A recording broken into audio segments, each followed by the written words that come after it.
चलो भाई देखो अब मैं क्या करता हूँ। दूसरी अल्लाह बोल में रोज नए नए शायर पैदा हो रहे हैं। जलते नहीं, दूसरी एक बार सुन लीजिए। हाँ सुनाइए जलते सुनाइए। हुए घर को अच्छा अभी और है। देखने वाले, सुन लीजिए, जलते हुए घर को देखने वालों, फूस का छप्पर आपका है, आग के आगे तेज हवा है, आग के पीछे तू खड़ा है। कत्ल पे मैं चुप था, उसके कत्ल पे मैं चुप था, मेरा नंबर अब आया, मेरे कत्ल पे तुम चुप हो, अगला नंबर तेरा है। ये वो लोग हैं जो हमें आपको लड़ा के राजनीति करना चाहते हैं। हमें आपको ये राष्ट्रवाद की झूठी बातें दे दे के यहाँ पे चिल्ला चिल्ला के आपकी तालियां तो ले लेंगे, लेकिन आपकी थाली खाली हो जाएगी। सिर्फ आपकी ताली लेने के लिए इतनी अच्छी अच्छी बातें करते हैं। ये वक्फ बोर्ड का बिल लेके आए, मैं इनसे पूछना चाहता हूं, बिहार में चुनाव है, वक्फ बोर्ड का बिल आ गया, इसके मतलब है हमारे आपके बीच में चर्चा क्या हो रही है? हिंदू मुस्लिम, हिंदू मुस्लिम, मुस्लिम हिंदू। अरे हम सब तो आज तक हमें जानते थे हम सब भारतीय हिंदुस्तानी है। ये हिंदू मुस्लिम की चर्चा कब से शुरू हो गई? आज आपको चुनाव मुस्लिम का वोट लेना है या मुस्लिम के हमारे बीच में वहां पे एक कहते हैं खाई पैदा करनी, इसलिए वक्फ बोर्ड का बिल ले आए। कल अगर आपको लगेगा कि आपको सरदारों के साथ, आपको सिख के साथ लेना है, तो आप सिख का बिल लेके आ जाओगे, उनके गुरदारों का लेके आ जाओगे। परसों आप हिंदू को अगर आप करना चाहते हो, अगर उनको भी अपनी तरफ करना चाहते हो, तो मैं कहता हूं आप लेके आइए समिति का, ट्रस्ट का जो सोसाइटी बिल लेके आइए, उसमें दलित और पिछड़े वर्ग को आरक्षण दीजिए, तब तो पता चलेगा आप हिंदुओं के भी रक्षक हो।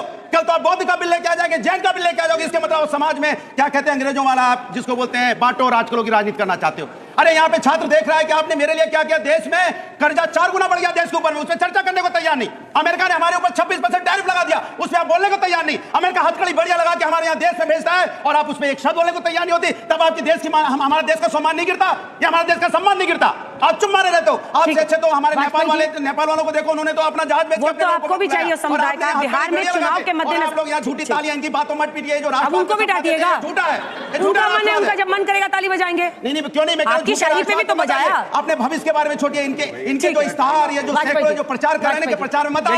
आप देखो आपके आज शेरो शायरी का माहौल है, एक शेर हम नहीं सुनाएंगे।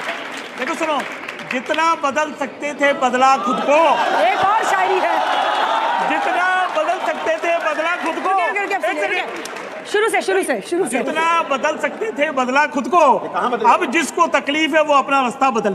देखिए आइए मतलब की बात पे आइए। देखिए फिदा है ये दुनिया, रहनुमाओं की अदा पे फिदा है दुनिया, इस बहती हुई दुनिया को संभालो यारो। देखिए अभी 2 प्रवक्ता बोले, देखिए आप गवाए सब लोग, 2 प्रवक्ता बोले, वक्त पे एक पॉइंट इन्होंने नहीं बताया कि वक्त में क्या खराबी है, एक पॉइंट नहीं बताया। इधर चले गए, उधर चले गए, इधर चले गए। देखिए वक्त को लाने की जरूरत क्यों पड़ी, सवाल इस बात का है। और वक्त में कोई हमने पूरा एक्ट नहीं बदल दिया। अच्छा 2013 में कांग्रेस की सरकार थी, इन्होंने 56 अमेंडमेंट किए थे। हम जो अमेंडमेंट कर रहे हैं 12 साल बाद, उसके पीछे कारण है। कारण ये है, उसके पीछे कारण क्या है कि वक्त की जमीनों में भ्रष्टाचार है, करप्शन है, मिसमैनेजमेंट है। और जो वक्त की प्रॉपर्टी डोनेट की जाती है, उसको वक्फ बोर्ड के लोग, अगर मान लो 5 एकड़ लैंड है, वो 1000 रुपए महीने के किराए पे दी जाती है, उसको बेच सकते हैं। और तो और सेक्शन 40 है 2013 के एक्ट में, उसमें पावर ये दी गई है कि वक्फ का एक सर्वेयर जो होता है वो किसी जमीन को जाएगा, जो उसकी मर्जी आएगी, और वहां से रिपोर्ट मंगा के उसको गजट में नोटिफाई कर देगा कि ये आज से लैंड जो है ये वक्फ की हो गई। हमने उस कानून को बदला है, तो हमने क्या बुराई की? लेकिन इनके पास कुछ है नहीं, क्योंकि एक्ट में कोई कमी नहीं है। और माफ करना, हम लोग माइनॉरिटी का प्रोटेक्शन शुरू से करते आए हैं। अभी यही तो आरोप है कि हमारा वोट खिसक जाएगा। हम वोट की चिंता नहीं कर रहे। हम, मोदी जी ने जो बीड़ा उठाया है, और 2009 का शायद इनका डिक्लेरेशन भी है, 2014 का भी डिक्लेरेशन है कि 0 टॉलरेंस टुवर्ड्स करप्शन, और विकास होगा तो कानून भी बदले जाएंगे, अमेंडमेंट भी आएगी। जीएसटी का कानून कौन लाया? यही सरकार लेके आई। वोमेन रिजर्वेशन कौन लेके आया? यही सरकार लेके आई। ट्रिपल तलाक कौन लेके आया? यही सरकार लेके आई। इनकम टैक्स एक्ट में कौन बदलाव लाया? कितनी चीजें, यही सरकार का काम होता है। ठीक, देश की बेहतरी के लिए जो काम करना है हाजी खान साहब, वो जरा एक बार दिखा दीजिए कैसे 30 देशों से ज्यादा संपत्ति है वक्फ बोर्ड के पास। डिफेंस और रेलवे के बाद अगर सबसे ज्यादा संपत्तियां देश में किसी के पास है तो ये वक्फ बोर्ड है। ये तमाम देशों के हमने नाम डाल दिए आपके सामने। अब सवाल है कि कमाई भी तो हो ना। गरीबों तक भी पहुंचे। सबसे बड़ा सवाल तो यही है कि बड़े बड़े नेताओं पर, all India Muslim personal law board के सदस्यों पर यह आरोप है कि उन्होंने जमीनें हड़प ली, वहां पर वो कारोबार चला रहे हैं और रेंट दे रहे हैं 50 रुपया 60 रुपया, फिर उसका फायदा ही नहीं मिल रहा। अंजना जी, सबसे पहले बात आपकी मैं काटता हूँ कि 2 मंदिरों पे इससे ज़्यादा मुझे तमिलनाडु में और आंध्रा में इससे ज़्यादा ज़मीन 2 मंदिरों पे आप जो बता रहे हैं कि वक्फ बोर्ड पे ज़्यादा नहीं है, ऐसी बात गलत बयानी हो रही है। हम कह रहे हैं कि पासमाना मुसलमानों को फायदा होगा इससे। क्या फायदा है बताएं?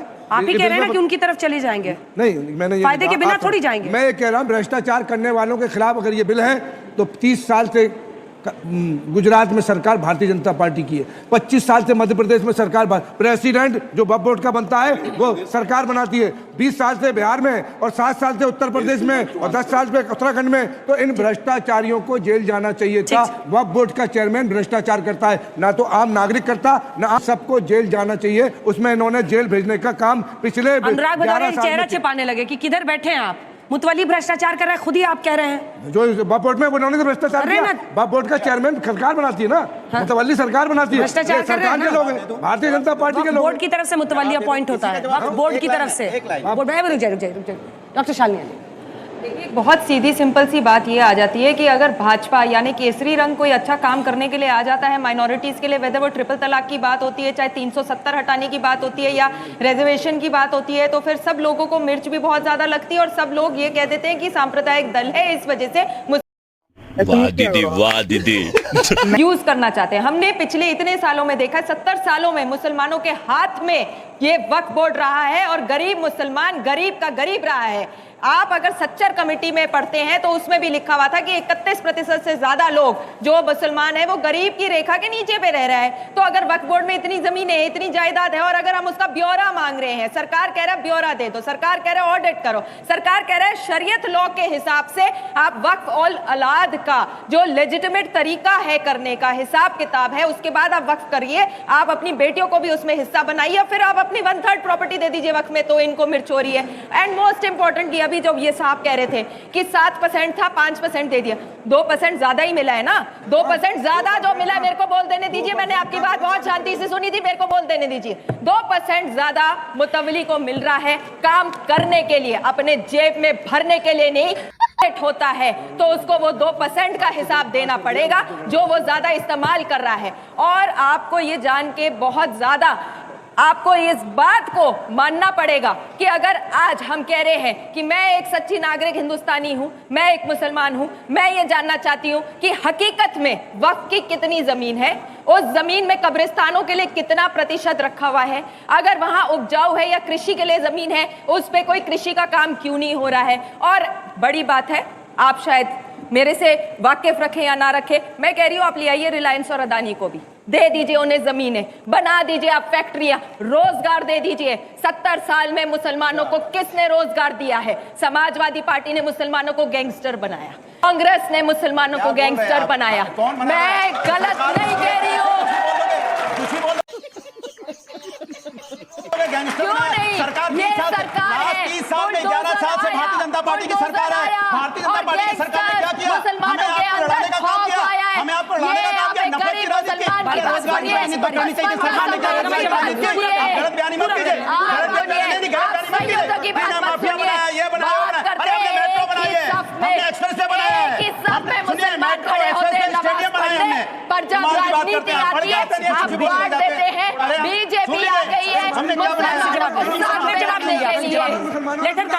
मणिपुर में नंगी औरत मुसलमानों ने घुमाई, क्या बदतमीजी की बातें कर रहे हैं? मणिपुर के अंदर नंगी औरत किसको कह रहे हैं आप? कैसे शब्द इस्तेमाल कर रहे हैं? मुझे कुरान में वक्त शब्द दिखा दीजिए, आप मुझे कुरान में हिजाब सुना दीजिए, आप एक औरत को कैसे कह रहे हैं? आप गलत बयानी करें, मैंने कहा मणिपुर में कहा आप पहले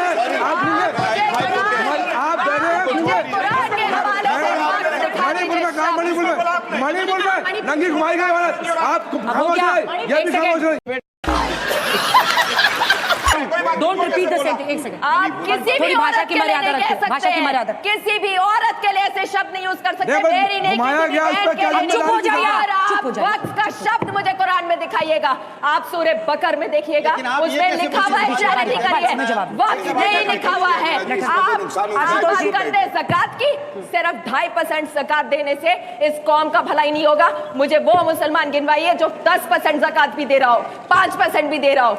अरे अंजलि जी, कोविड के दौरान, अंजना जी नाम तो याद कर अंजना लीजिए, जी, इसीलिए कोविड आप के घबरा रहे दौरान, अरे शब्दों का प्रयोग करने में शब्द हेर फेर हो आप सकता है। माफिया बना रहे हो, हेर फेर नहीं है। समाजवादी ने माफिया जवाब ले बनाया, लूं, जवाब अरे ले क्यों लूं। नहीं है? अनुराग मेट्रो बनाया, अनुराग। जीरो बनाया, समाजवादी प्लीज कंप्लीट मैम, एक लाइन में खत्म कीजिए। कोविड में अगर सलीम को मिला पैसा तो शाहिद को भी मिला, तो सुनील को भी मिला, तो माइकल को भी मिला। किसी ने ऐसा कोई व्यक्ति आ जाए जो बोल दे कि मोदी सरकार ने एक बड़े सब्सक्राइब करो ना यार, वो जो लाल वाला बटन है उसके साथ लड़ाई करो या कॉम्प्रो, मुझे नहीं पता, बस क्लिक हो जाना चाहिए।